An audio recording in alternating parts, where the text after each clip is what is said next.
Assalamualaikum warahmatullahi wabarakatuh.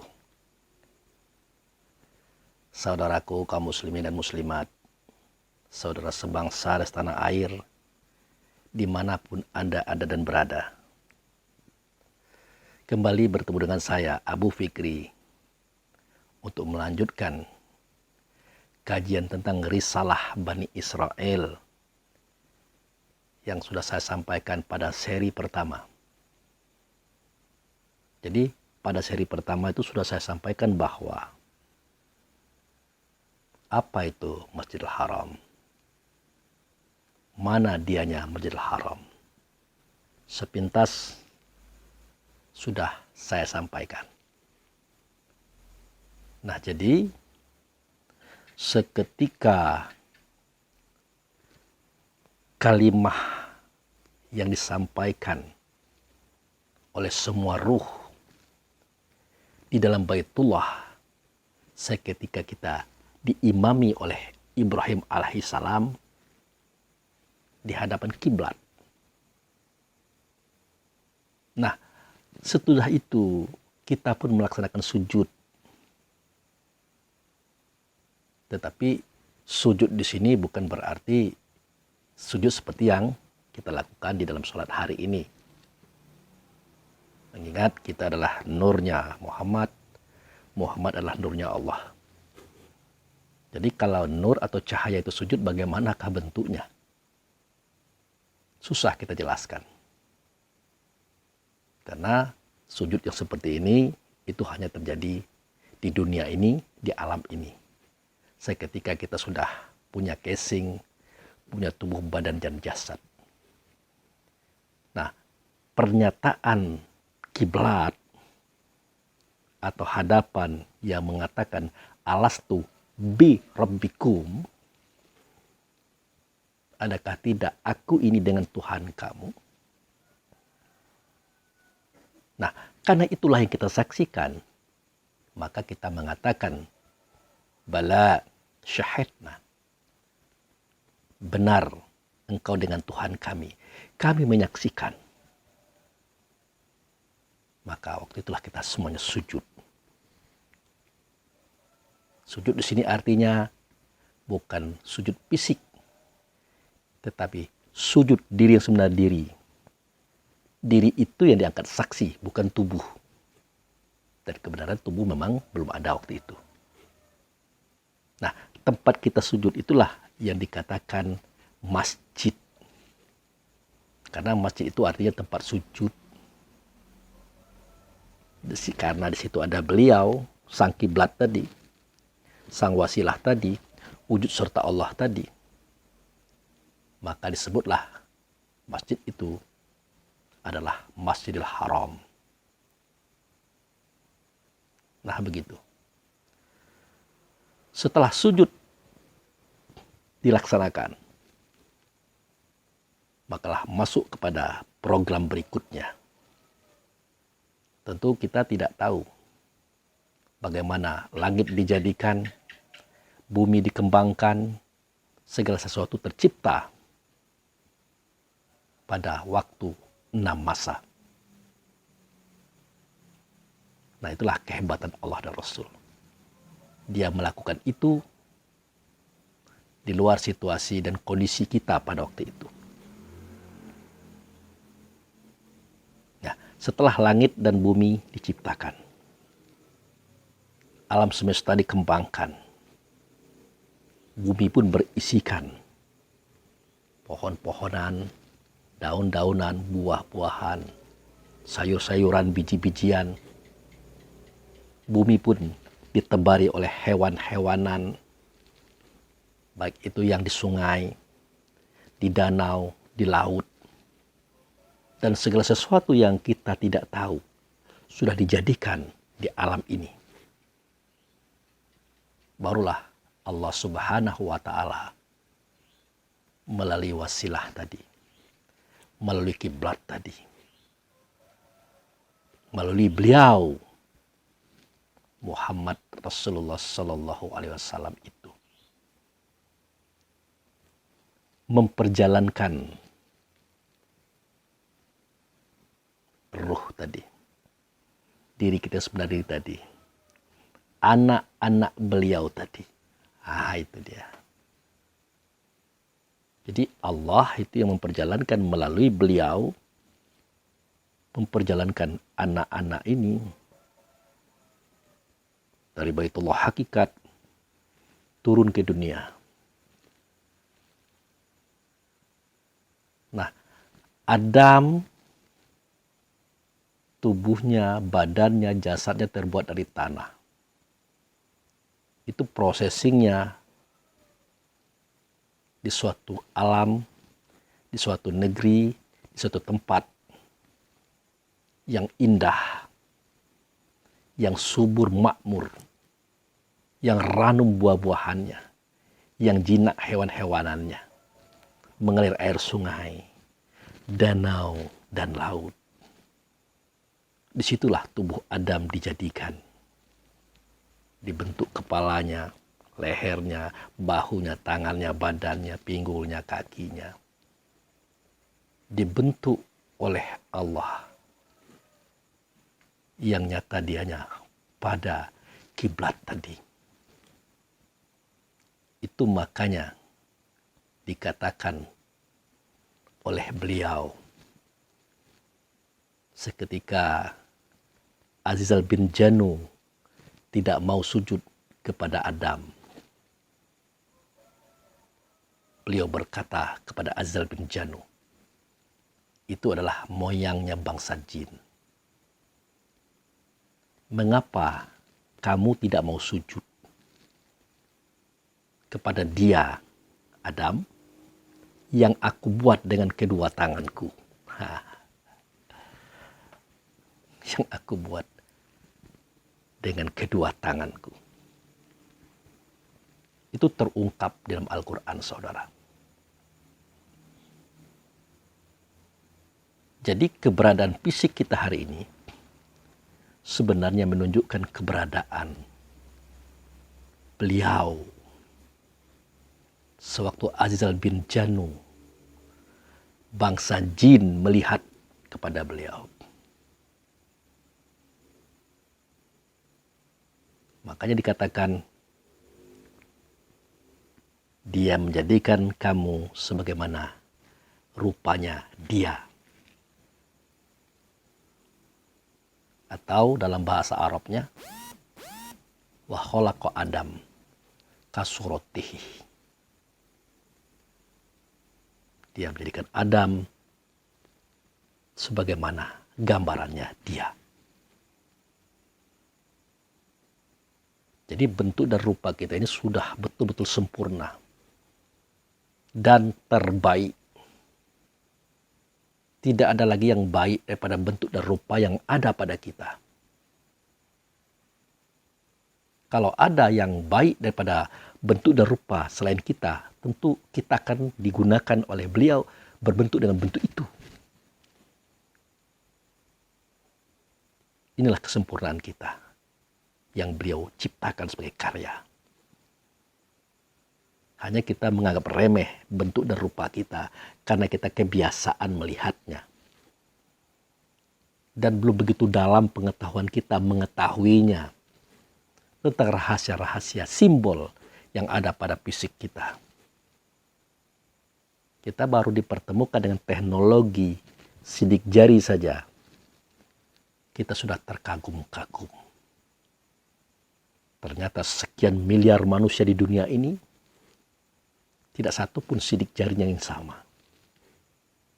Ini bagaimana cara membuatnya.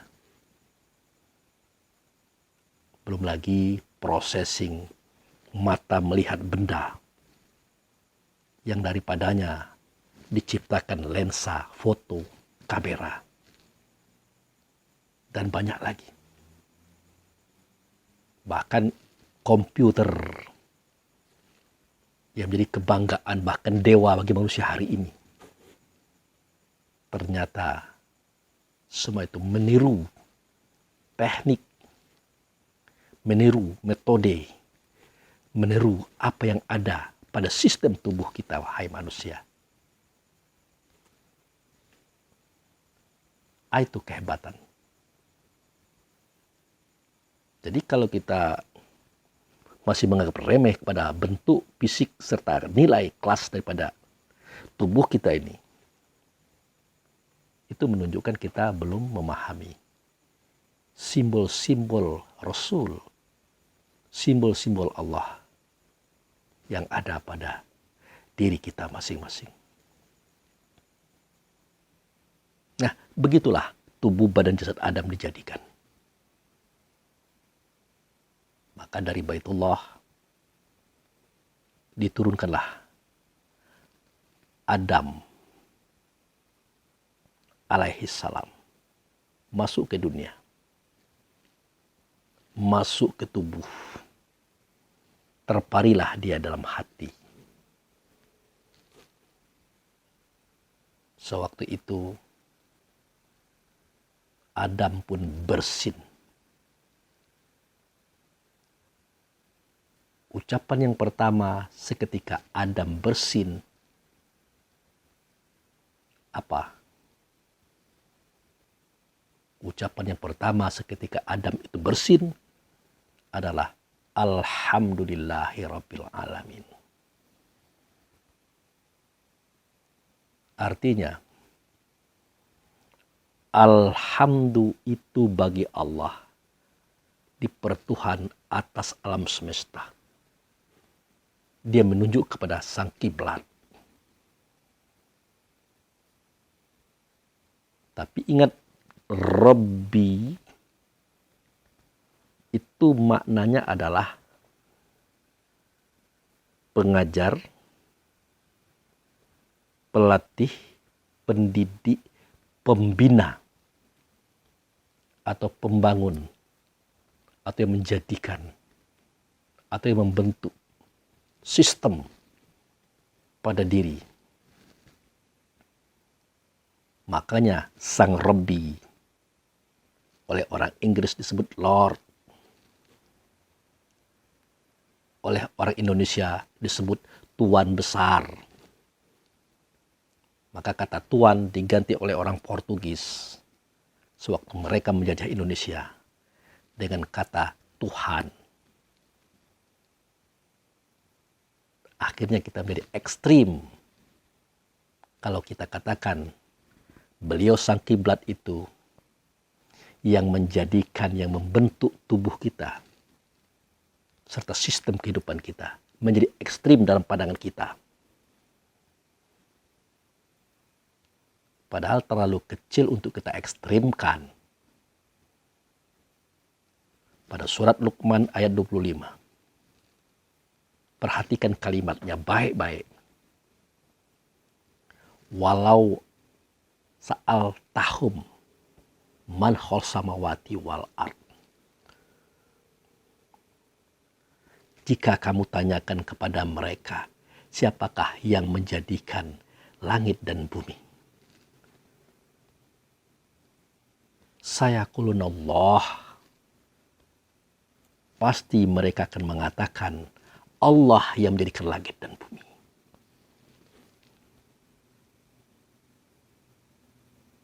Maka kelanjutan ayatnya, Qulil hamdulillah balhum katsiro la ya'lamun. Katakanlah hai Muhammad, Alhamdulillah. Alhamdulillah yang bagi Allah itu yang menjadikan. Tetapi kebanyakan mereka ahli kitab itu tidak tahu.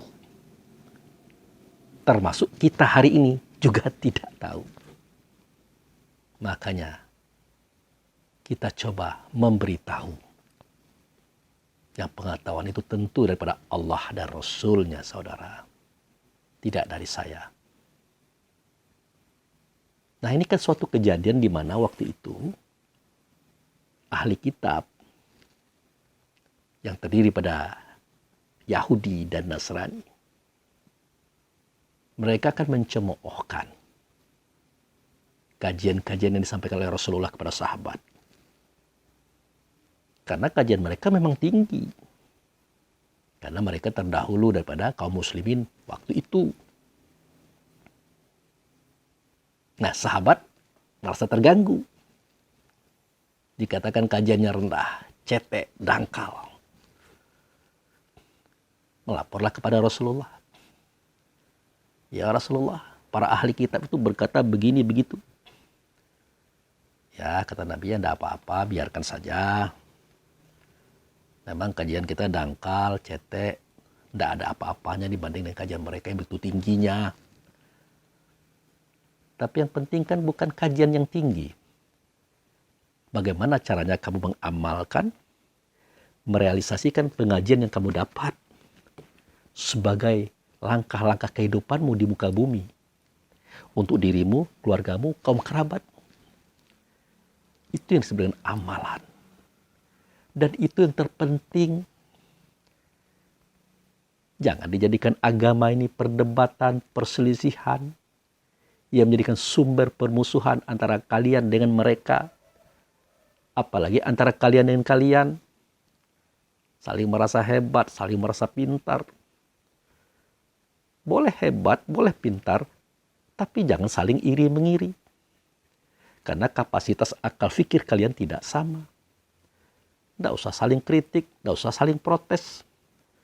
Amalkan sajalah apa yang bisa kalian amalkan melalui ilmu yang sudah dapat daripada aku. Itu semestinya. Tetapi jika hati kalian juga tidak puas, ya datangilah mereka. Tanyakan kepada mereka satu hal saja. Siapakah yang menjadikan langit dan bumi? Tanyakan. Nanti pasti mereka mengatakan Allah. Pasti mereka mengatakan Allah. Nah, waktu itu sahabat kaget. Kenapa kaget? Karena sahabat juga mengartikan pencipta langit dan bumi itu adalah Allah. Karena itu yang disampaikan oleh Rasul saat itu. Namun yang namanya sahabat tentu sami'na wa ta'na. Dia tidak banyak tanya. Mereka pergi menghadapi ahli kitab dan mereka tanya. Wahai ahli kitab. Kalau memang kajian itu tinggi, pemahaman kalian itu luar biasa. Tolong jawab satu pertanyaan kami. Apa itu? Nah, pertanyaan kami adalah, siapakah yang menjadikan, yang menciptakan langit dan bumi? Maka mereka tertawa, terbahak-bahak. Saling menunjuk hidung masing-masing. Kalau itulah pertanyaannya, gampang lah. Gampang jawabannya itu. Yang menjadikan langit dan bumi itu adalah Allah. Ya karena perintah Rasulullah itu hanya menanyakan itu saja, selesai itu mereka pulang. Sambil dicemooh oleh orang-orang ahli kitab. Tetap tidak enak, bahkan semakin tidak enak hati mereka. Nah, sewaktu sahabat bertemu dengan Rasulullah, hasil pertemuan itu diceritakan. Maka berkatalah Nabi waktu itu dengan senyuman dikatakan oleh beliau, yang menjadikan langit dan bumi itu adalah Alhamdulillah. Tetapi kebanyakan mereka tidak tahu.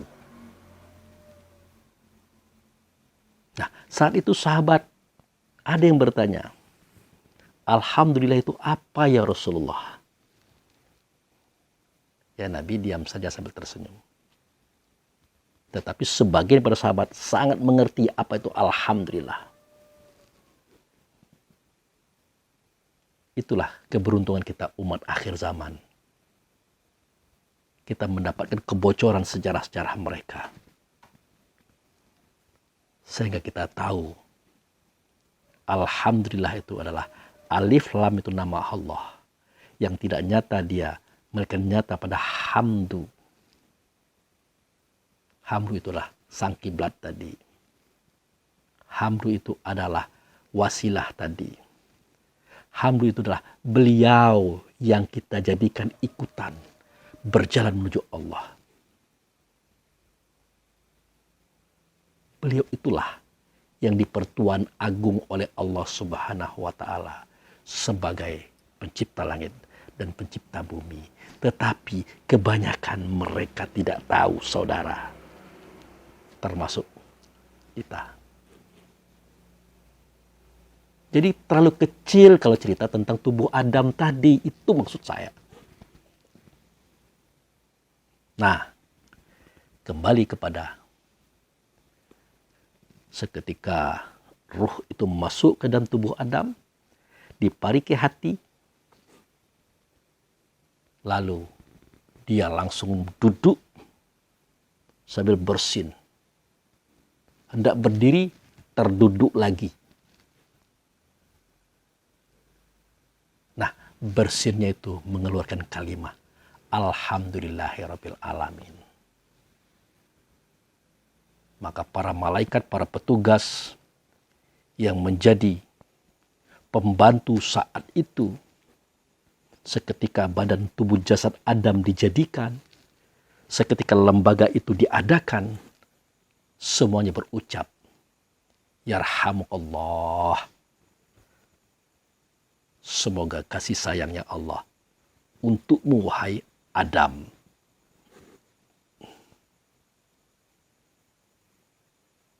Adam bingung mau jawab apa. Adam bingung mau jawab apa. Maka diajarkanlah oleh Syairul Mursalin, oleh guru para rasul termasuk Adam. Jawablah wahai Adam dengan ucapan Yahdikumullah. Nah, itu dia. Semoga atas kalian semuanya petunjuk daripada Allah. Maka malaikat berkata, wa alaika ya Adam. Dan atas engkau juga, wahai Adam. Inilah kisah dan sejarah bersin itu, saudara. Nah, seketika dia duduk mendadak, ingin berdiri jatuh, kemudian duduk lagi. Maka berkatalah Syairul Mursalin, wujud serta Allah yang menjadikan langit dan bumi adalah manusia itu suka tergesa-gesa, suka terburu-buru. Itu sifatnya manusia. Sifatnya batang tubuh jasad yang di dalamnya ada manusia, tepatnya di jantung. Dia suka terburu-buru. Hati-hati dengan sifat itu. Itu sifatnya manusia. Ini yang sering menggagalkan niat kita dalam sholat. Ini yang sering menjadikan kita keliru dalam perbuatan. Ini yang sering menjadikan kita menyesal ketika kita menyatakan keputusan. Karena kita menggunakan sifat manusia yang bernama terburu-buru, saudara. Itu dia. Nah, kembali lagi kita kepada cerita ruh yang ada di Baitullah. Lahir lagi satu anak manusia, diturunkan lagi ruh tadi, dimasukkan ke dalam tubuh, dipariki hatinya, seterusnya hingga hari ini. Seperti itulah kejadiannya.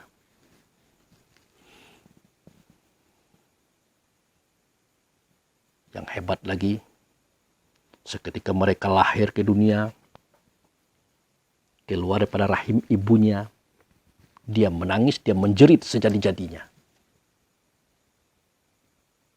Kan tidak ada kita lihat bayi lahir ketawa, tidak ada. Semuanya menangis, semuanya menjerit, gamang. Kenapa dia menangis? Kenapa dia menjerit? Dalam suatu hadis diceritakan, waktu itu dia tersentuh setan. Maka dia menjerit, maka dia menangis. Mana itu setan? Ya, sebelum setan namanya adalah iblis. Sebelum iblis namanya adalah jin. Sebelum jin namanya adalah sifat diri yang jumlahnya 17. pantang kelintasan, pantang kerendahan, pantang kurang, pantang kalah. 4 sifat digabung memunculkan 10 sifat. Ajib, ria, takabur, iri, dengki, hasud, fitnah, tamak, loba, dan sombong. 10 tambah 4, 14. Muncul 3 sifat, benci, dendam, menghancurkan. Itulah jin yang ada di dalam dada manusia. Selama dia itu mulai bergolak melihat orang punya kelebihan, orang kaya, dia bergolak di dalam dada. Orang cantik dan tampan, dia bergejolak di dalam dada. Orang sukses, dia bergejolak di dalam dada. Orang pintar daripadanya, dia bergejolak di dalam dada. Itu artinya jin sedang mengamuk. Tidak tahan dengan jin mengamuk, mulai dia mencari jamaah, mencari kawan teman. Dia berbisik-bisik sambil berkata-kata, menjelekkan orang-orang yang dia tidak suka. Maka tidak jin lagi namanya. Karena jin itu artinya tersembunyi. Kalau sudah menjadi suara dan kata, dia tidak tersembunyi lagi. Mulai nyata dalam bentuk suara dan kata. Namanya iblis atau yang berbisik-bisik. Tidak puas juga dia melakukan tindakan dan sikap untuk menghancurkan, membinasakan, membunuh. Apakah itu karakter, apakah itu usaha, mungkin membunuh yang bersangkutan. Itu sudah setan namanya. Ini bendanya saudara, fisik kita. Jadi si ruh tadi sudah disentuh oleh setan, kata Rasulullah. Benar adanya. Yang menjadikan setan itu lupa. Dan melupakan si ruh tadi terhadap 9 hal. Yang melupakan si ruh tadi terhadap 9 hal. Dia lupa siapa Allah, siapa Tuhan. Siapa Rasul, siapa Nabi. Siapa diri yang sebenarnya diri. Dari mana, sedang di mana, hendak kemana. Dia lupa. Makanya dia menangis sejadi-jadinya. Dia gamang. Dia ketakutan. Oleh Rasulullah diajarkan syariatnya. Jika anakmu lahir, maka azankan di telinga kanan, qomatkan di telinga kiri. Supaya tentram hati dan jiwanya. Supaya dia tentram. Supaya dia tenang. Kenapa? Karena lafaz azan, redaksi azan, suara azan, ternyata inilah suara yang pernah dia dengar di Baitullah hakikat seketika. Mereka dihimbau untuk berkumpul berhadapan dengan kiblat yang dipimpin oleh Ibrahim sebagai imam, saudara. Tenang jiwanya. Nah, itu kisahnya. Dan ini jugalah yang menjadikan muridnya Nabi Musa, Yusya bin Nun, seketika dia mengiring Nabi Musa untuk mencari Nabi Khidir. Jadi kisahnya adalah seketika Nabi Musa dengan Yusya bin Nun itu berjalan mencari Nabi Khidir di tempat pertemuan 2 laut, yaitu laut asin dan tidak asin. Si Yusya ini melihat bekal makanannya itu, ikan gorengnya itu tiba-tiba hidup. Meloncat dan berjalan. Suatu kejadian sangat luar biasa. Tetapi Yusya ini lupa menceritakannya kepada Nabi Musa. Padahal itu penting.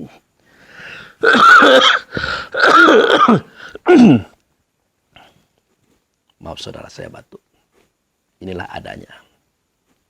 Karena sering bangun malam untuk menjelaskan cerita ini. Kita lanjut. Padahal ini penting. Setelah Musa kecapean, melangkah dan berjalan, sudah mulai tumbuh pada dirinya kejenuhan. Maka dia berkata kepada Yusya bin Nun, Wahai muridku, apakah mungkin kita menemukan beliau yang ada di pertemuan dua laut? Sedangkan bekal kita sudah sedikit, kita pun sudah capek. Kata muridnya Musa, "Guru, mari kita makan dulu. Karena kita sudah capek, sudah letih." Nah, seketika bekal itu dibuka oleh Musa, lauknya hilang, ikannya tidak ada lagi. Barulah Yusya teringat. Oh iya guru, tadi aku melihat ikan ini hidup dan bergerak, meloncat ke suatu tempat dan berjalan. Tetapi aku lupa menceritakan kepada kamu ya guru. Waduh, kata Musa, kelupaanmu adalah efek daripada gangguan setan. Nanti saudaraku lihat di surat Al-Kahfi ada cerita itu. Sekaligus itu sebagai tanda untuk kita berdua mencari dan menuju kepada orang yang kita cari. Singkat cerita, akhirnya mereka benar-benar menelusuri tempat bekas ikan bergerak. Dan mereka bertemu dengan ikan yang sedang bergerak. Ternyata memang menuju kepada tempat orang yang mereka cari, yaitu Nabi Khidir. Nah, karena kita tidak cerita tentang itu, maka batas itu saja dulu ceritanya. Insya Allah kapan-kapan kita ceritakan. Jadi benar yang sering melupakan kita itu adalah sifat terburu-buru yang dimulai oleh ayahanda kita Adam. Ayahanda fisik ya. Itu. Yang terburu-buru itu manusia. Ternyata manusia itu punya sifat. Seketika dia ada dan digabung namanya jin. Seketika bersuara berkata namanya iblis. Seketika dia berbuat namanya setan. Itu yang sering melupakan kita. Karena terburu-buru saudara. Hati-hati. Nah, jadi setelah dia berusia 6 ke 7, sang anak tadi diperintahkan oleh Rasulullah, didik anakmu untuk melaksanakan sholat, untuk melaksanakan hubungan dengan Allah dan Rasul di Baitullah hakikat. Syariatnya ada di kota Mekah. Tanda Baitullahnya adalah Ka'bah. Tanda Ka'bah adalah Maqam Ibrahim. Ada di kota Mekah, Timur Tengah. Itu syariatnya. Didik. Tentu dari umur 7 ke 8 yang diajarkan adalah gerak. Berdiri seperti alif, ruku seperti ha, sujud seperti mim, duduk seperti dal. Alif, ha, mim, dal adalah Ahmad. Menunjukkan kepada nama beliau di tempat itu, saudara. Usia 7 ke 8, ajarkan gerakan itu dulu. Kemudian 8 ke 9, usia anak itu, ajarkan dia bacaan. 9 ke 10, ajarkan dia terjemahan serta makna bacaan. 10 tidak sholat, maka pukullah mereka. Hajar mereka. Karena begitu pentingnya hubungan dengan Allah dan Rasul. Di dalam sholat seketika itu, saudara. Ini bimbingan. Nah, seketika anak itu sudah mau sholat. Dia sudah memahami arti gerak-gerik sholat. Makna kata-kata sholat. Dia sudah mulai menuju kepada hakikat sholat. Dia melihat kepada Masjidil Haram. Alangkah jauhnya masjid itu. Kenapa jauh? Karena dia melihat dengan mata kepala. Mendengar dengan telinga kepala. Merasa dengan hati di badan. semestinya jauh di mata, dekat di hati. Artinya dengan rasa, dengan ingatan, namanya kesadaran. Dengan itu kita melaksanakan sholat. Betul fisik itu benar, tetapi ingat, itu baru sembahyang. Sembahyang itu kita melaksanakan gerak. Seperti alif berdirinya, seperti ha rukuknya, seperti mim sujudnya, seperti dal duduknya. Itu baru sembahyang. Allahu Akbar dikata, Assalamualaikum akhir kata, itu baru sembahyang. Tetapi kalau sholat, itu bukan urusan fisik. Bukan urusan suara dan kata fisik. Melainkan urusan dia yang dalam hati. Urusan rasa dan ingatan.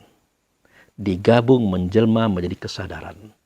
Ini yang bergerak menuju Tuhan di dalam sholat. Namanya ingatan. Makanya surat Toha ayat 14 membuka tabir ini bagi kita semua. Seketika Nabi Musa berjalan di lembah Tursina. Namanya sudah bagus, Tursina. Tur itu bukit. Sina itu sin. Na itu kami. Bukitnya sin kami. Bukitnya beliau yang kami berasal daripadanya. Sin. Nah, seketika beliau berjalan di Bukit Tursina, di sekitar Bukit Tursina, bersama istrinya beliau di malam hari. Nah, beliau bertanya kepada istri, "Wahai istriku, adakah engkau melihat api?" "Kalau aku melihatnya." Kata istrinya, "Ya, aku melihat api itu, Bang." "Nah, kalau begitu kau tunggu sebentar di sini. Aku akan mengambil api itu untuk kita berdiam, sekaligus untuk petunjuk jalan kita." Nah, berjalanlah Musa ke tempat itu. Semakin dekat, Musa tidak melihat api lagi, tapi melihat cahaya. Semakin dekat, Musa tidak melihat cahaya lagi, tetapi melihat sinar. Semakin dekat, Musa tidak melihat sinar lagi, tetapi melihat sumber daripada sinar, sumber daripada cahaya, sumber daripada api itu sendiri. Dia adalah sosok saudara yang bisa dilihat, yang bisa didengar, yang bisa dirasa, yang bisa diraba. Musa melihat sosok saudara. Waktu itu sosok itu berkata, "Hei Musa, buka kedua terompamu di tempat ini.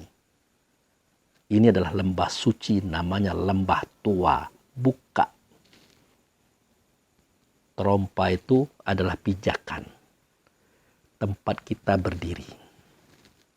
Artinya, kosongkan gelasmu. Singkirkan semua pengetahuanmu. Hilangkan semua pahammu. Sebentar lagi kamu akan kuisi dengan suatu pengetahuan yang baru, yang luar biasa. Itu makna buka kedua terompamu. Karena ini adalah lembah suci, lembah tua. Di mana itu lembah suci? Di mana itu lembah tua? Ya lembah tua, lembah yang pertama kali, negeri yang pertama kali, rumah yang pertama kali. Itulah negeri Baka. Di dalamnya adalah Baitullah Hakikat. Di situ Allah dan Rasul menyampaikan suara dan kata kepada Musa. Ternyata Musa sudah masuk ke dimensi yang dia tidak sadari. Dia sudah berada di Baitullah Hakikat pada waktu itu. Nah, disitulah Musa mendapatkan wahyu yang pertama. Yang bunyinya, "Innani anallah la ilaha illa ana fa'budni wa aqimis sholah li zikri." berkatalah wujud serta Allah. Sang kiblat tadi, sang wasilah tadi. Sesungguhnya aku ini adalah Allah. Tidak ada Tuhan. Tidak ada pembina, pendidik, pelatih. Akulah dianya. Oleh karena itu, sembahlah aku. Sembahlah aku di sini artinya laksanakan semua perintahku. Jauhkan semua laranganku. Tiru apa yang aku buat. Pergi kalau aku suruh. Datang kalau aku panggil. Diam kalau tidak ada ilmu daripada aku. Diam. Itulah sembah.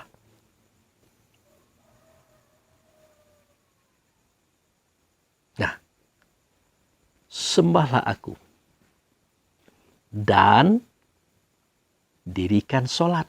Nah, kan beda itu. Fa'budni wa aqimis sholat. Sembahlah aku dan dirikan sholat. Nah, kan beda itu. Antara sembahyang dengan sholat. Kalau sembahyang, kalau menyembah Tuhan, itu adalah realisasi daripada sholat. Perwujudan daripada sholat.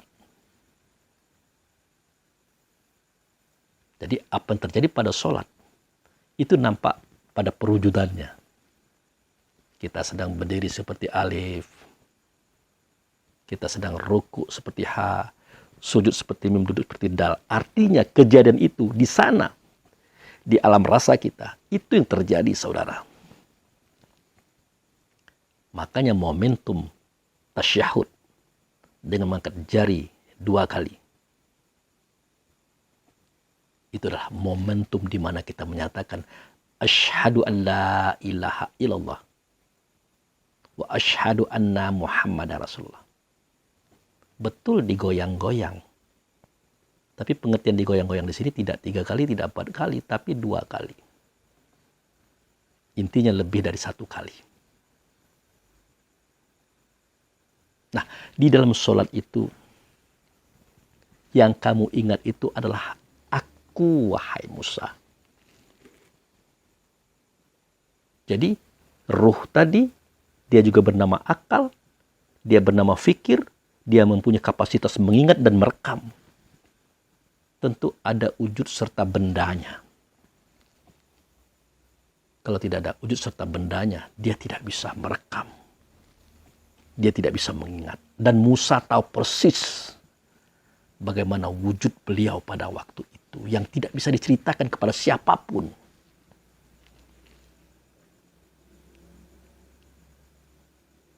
Nah, itu yang disebut dengan sholat. Itu sholat, saudara. Itu yang dikehendaki oleh Allah dan Rasul terjadi pada setiap kita. Berarti hanya Musa sendiri, Pak Abu Fikri, yang bisa sholat. Dengan sholat yang benar. Sehingga dia bisa mengingat beliau. Sang wujud serta Allah. Sang wasilah. Sang kiblat tadi. Untuk itu benar adanya hanya Musa sendiri. Tetapi untuk kaum Musa, tidak mungkin Musa menjelaskan itu. Karena tidak bisa dijelaskan. Bukan tidak mau, tidak bisa menjelaskannya tuh. Akhirnya apa? Setiap kaumnya Musa itu sholat. Yang dihadapi oleh kaumnya di dalam sholat.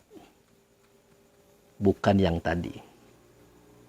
Apalagi Allah, bukan yang tadi, melainkan Musa itu sendiri sebagai imamnya, Musa itu sendiri sebagai kiblatnya, dan Musa itu sendiri yang bertanggung jawab kepada sang kiblat hakikat, membawa kaumnya. Jadi cerita sembah menyembah, kiblat mengkiblat di dalam Al-Quran ini sudah tertulis dan tertuang, saudara. Sudah diceritakan semuanya. Jadi saya harap kepada saudara-saudaraku, jangan menyalahkan saya menyampaikan kajian-kajian seperti ini. Kalau di era zaman Musa, bahkan di era Nabi Muhammad sekalipun sebagai zat, sifat, nama, if'al, pencipta segala sesuatunya ini, itu kan tidak dibuka. Sebagai di era sahabat juga tidak dibuka. Di era kaum sufi dan tasawuf pun tidak dibuka. Karena perkembangan akal fikir hambanya Allah itu tidak sama pada waktu itu. Tidak bisa memberikan permisalan dan contoh pada waktu itu. Sesuai dengan keadaan zaman masing-masing. Kalau sekarang kita sudah bisa memberikan contoh yang banyak. Dalil yang lengkap. Saya teringat seketika Rasulullah. Beliau melihat kepada sahabat-sahabat. Dia berdoa. Ya Allah, ya Allah, ya Allah. Dia menghadap ke langit. Dia kira Allah ada di langit. Sampai-sampai ada kalimah yang berbunyi pada surah Al-Baqarah. Yang bunyinya, Qad naro taqalluba wajhaka fis sama'i fala nuwaliyannaka kiblatan tardoha. Aku lihat kalau kamu berdoa meminta mengarah ke langit. Ini kata siapa? Kata Allah. Yang mengatakan siapa? Ya Rasulullah. Kepada siapa? Kepada sahabat. Aku lihat kalau kamu minta mengarah ke langit. Apa itu langit? Siapa langit? Itu kias, saudara. Langit itu tinggi, besar, tidak berbentuk, tidak berupa, tidak bersuara, tidak berkata. Menunjukkan kepada Allah. Dalam bahasa lainnya, aku lihat kamu kalau meminta itu kepada Allah. Tidak begitu, kata beliau. Palingkanlah wajahmu itu kepada kiblat yang kamu ridho kepadanya. Kamu senang kepadanya. Kamu bahagia bersamanya. Kiblat itu hadapan. Pada waktu itu beliau mengatakan dirinya. Ini kiblat. Ini hadapan. Ini yang kamu ridho kepadanya. Tapi jangan di sini. Di sini aku adalah abangmu, pamanmu, saudaramu, sahabatmu, ponakanmu, kerabatmu. Fawali wajhaka satrul masjidil haram. Falaluwaniyanaka. Hadapkanlah wajahmu ke Masjidil Haram. Di situ dia aku berada. Di situ dia aku menunggu kamu. Nah, waktu itu beliau masih bersenandung. Karena permisalan belum cukup. Data belum lengkap. Kalau kita kan sudah cukup 30 juz. Hadis, qiyas, ijma. Permisalan dari kejadian alam semesta. Cukup. Makanya kita bisa menjelaskan itu dengan mudah. Gampang dicerna. Ada permisalan yang bisa kita angkat. Ternyata pada waktu itu saudaraku, sahabat-sahabat itu sudah ditunjukkan oleh Rasulullah mana itu Masjidil Haram hakikat. Sudah pasti beliau tidak menunjuk kepada Masjidil Haram yang hari ini loh. Karena Masjidil Haram yang hari ini yang kita ketahui, waktu beliau mengatakan kata itu, belum jadi tempat sujud. Belum. Di situ dalam Ka'bahnya ada patung yang 4. Patung besar. Lata, Manat, Hubal, Uzza. Di sekelilingnya ada 360 patung. Tempat minum-minum kaum kafir Quraisy, tempat main perempuan, macam-macam. Pada tahun 10 Hijriah ketika beliau futul Mekah, menyerang Mekah, barulah tempat itu dibersihkan, dirapikan, diproklamirkan sebagai tempat sujud yang mulia, sebagai duplikat sebagai syariatnya Baitullah hakikat. Itulah Ka'bah tadi. Itulah tempat sujud yang mulia. Di depannya ada makam Ibrahim. Artinya, beliau tidak menunjuk ke tempat itu, saudara. Inilah kehebatan Rasulullah menyampaikan kepada sahabat. Dan sahabat itu memang hebat. Dia tahu mana itu Baitullah hakikat. Dia tahu itu mana Masjidil Haram. Sudah ditunjukkan pada waktu itu. Nah, senandungnya Rasulullah mengatakan, jangan kepada Allah, tapi hadapkan kepada aku. Itu juga pakai senandung. Kenapa kepada aku? Karena akulah wasilah. Karena akulah yang akan mengajak kamu kepada Allah. Tidak mungkin mengajak kamu kepada yang lain. Itu suara mengaji sudah terdengar. Sebentar lagi kita subuhan. Tidak apa-apa. Makanya beliau berkata, in kuntum tuhibbunallah fattabi'uni. Kalau kamu mencintai Allah, aku yang kamu ikut. Supaya apa? Yuhibbukumullah, yaghfir lakum dzunubakum, wallahu ghafurur rahim. Supaya Allah mencintai kamu, mengasihi kamu, dan mengampuni semua dosamu. Kalau kamu mengikut aku. Kenapa mengikut aku? Akulah ittiba. Akulah ikutan. Akulah yang membawa kamu kepada Allah. Karena aku adalah wasilah. Ditunjukkan kepada sahabat waktu itu. Dan ditunjukkan kepada kita hari ini, saudara. Oleh orang-orang arif, pilihan Allah dan Rasul untuk kita semua. Nah, begitu. Nah, inilah cerita dan kisah yang panjang.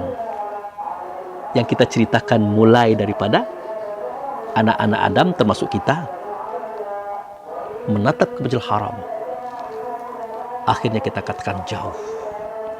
Karena kita menatap dengan mata, kepala, mendengar dengan telinga, kepala, hati, tubuh, otak, kepala.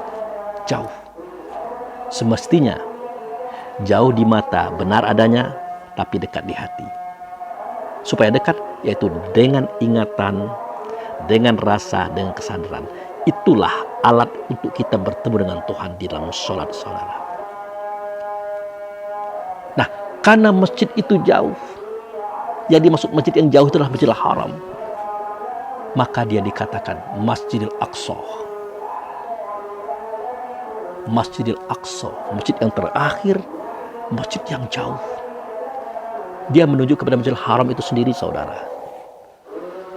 Nah, inilah yang dimaksud dengan subhanallazi asra bihabdihi lailan minal Masjidil Haram ila Masjidil Aqsa. Maha suci dia yang sudah memperjalankan hambanya, sebenarnya itu adalah anak-anaknya, dari Masjidil Haram ke Masjidil Aqsa. Masjidil Haram itu adalah start, Masjidil Aqsa itu adalah finish. Tempatnya satu juga. Nah, inilah cerita dan kisah tentang Masjidil Haram dan Masjidil Aqsa secara hakikat. Sedangkan yang diperjalankan itu adalah anak-anaknya beliau, Muhammad tadi.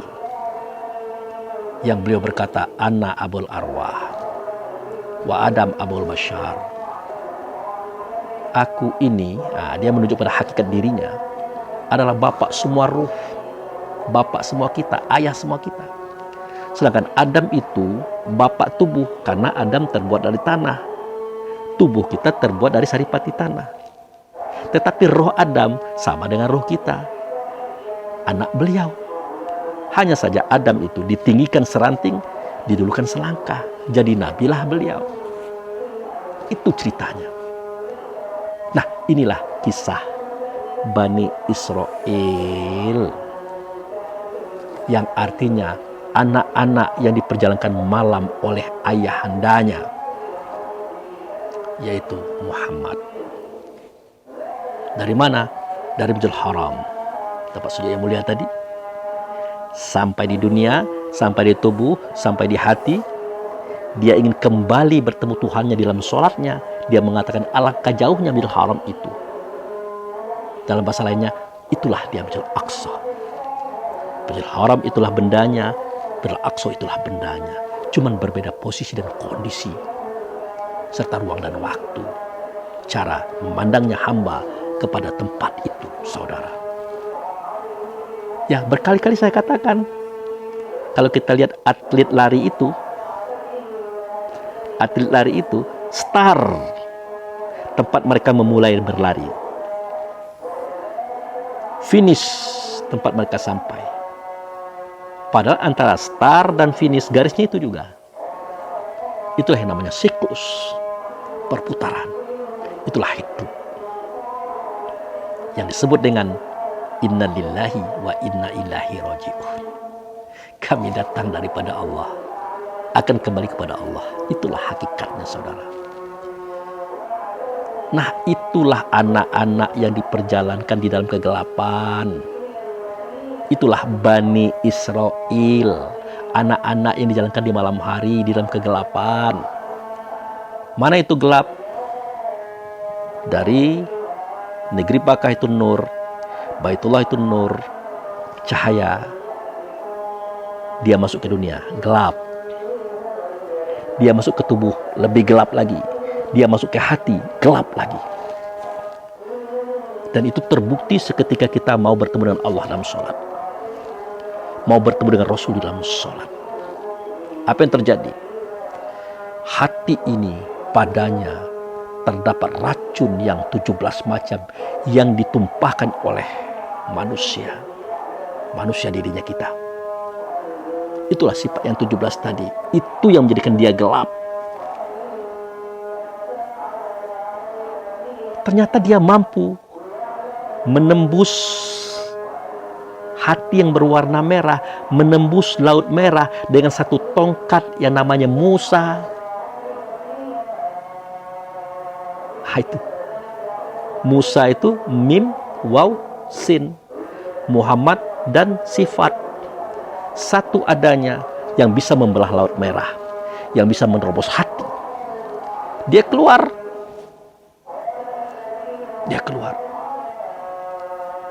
Artinya satu rute sudah diselesaikan.